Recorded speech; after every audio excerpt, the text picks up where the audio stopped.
All right, today we're diving into something truly incredible. It's one of nature's greatest survival stories, really.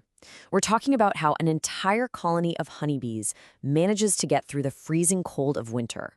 So, think about this for a second. A single honeybee? It doesn't stand a chance against the cold for very long.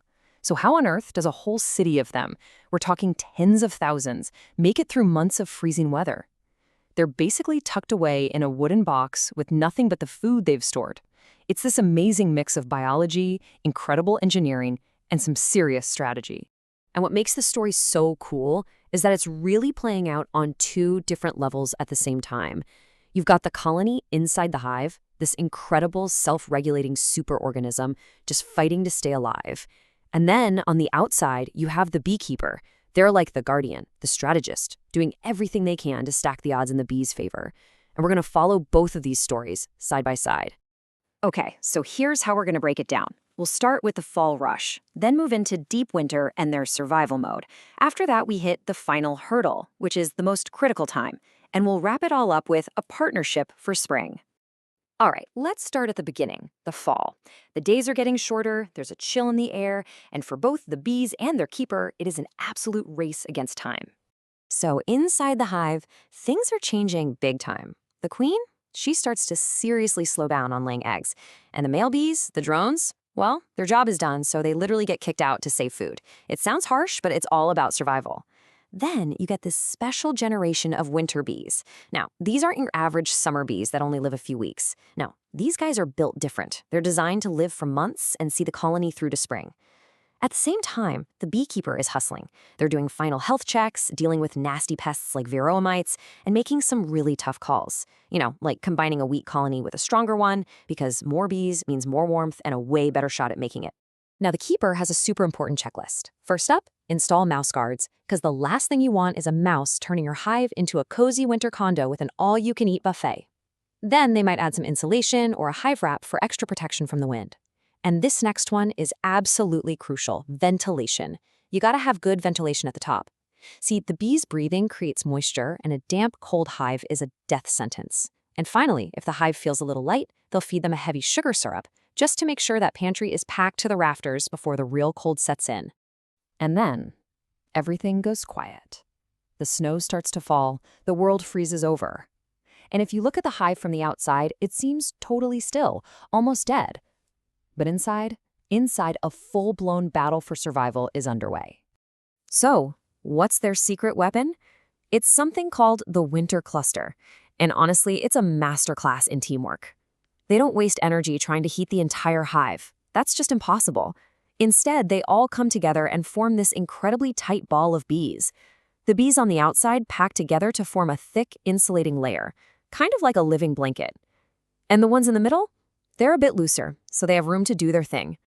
And here's the craziest part. You can have a blizzard raging outside, temperatures way below freezing, but the center of that cluster, where they keep the queens safe and sound, it stays at a cozy 95 degrees Fahrenheit. That's about 35 Celsius. I mean, just think about that. It is an absolutely incredible feat of biological engineering. So, how in the world do they pull that off? Well, the bees in the warm center, they're not actually flying. They disconnect their wings from their muscles and then vibrate those powerful flight muscles like crazy. It's basically like shivering, but for a bee, and it generates a ton of heat.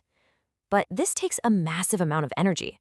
Their fuel is honey, and they are just burning through it 24/7 to keep that living furnace going. And this cluster, it's not just sitting still, it's actually on the move. As a single unit, it slowly and very deliberately moves upward through the hive, eating its way through the honey they stored in the frames above.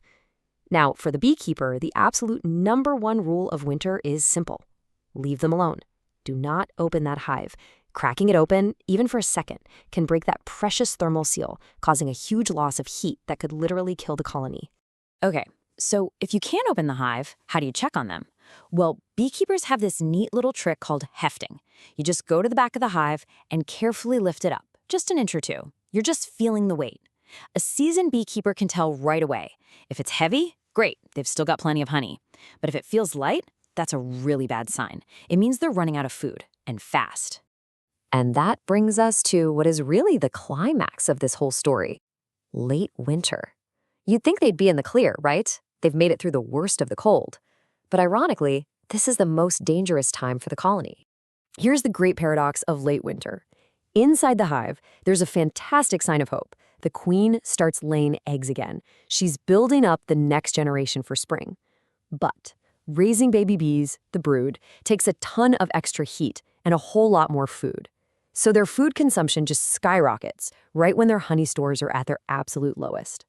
Meanwhile, the beekeeper is on the edge of their seat, watching for any sign of activity on a warm day and constantly hefting the hive, just waiting for the moment they might need to step in.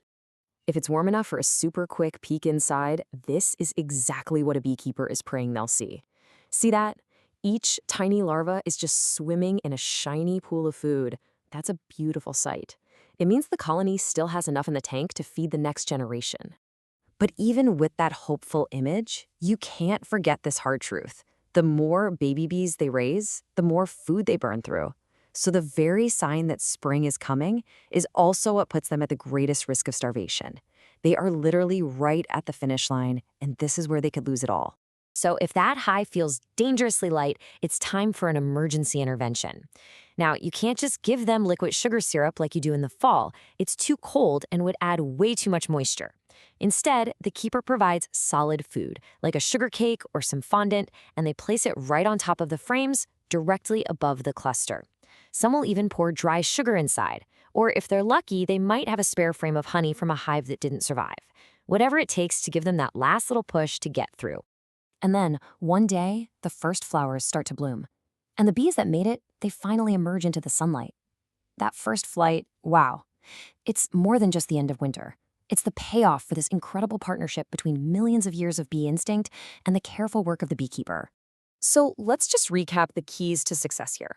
For the bees, it all comes down to their own hard work, having a huge, strong population going into fall, storing away tons of honey, and of course, the absolute miracle of the winter cluster.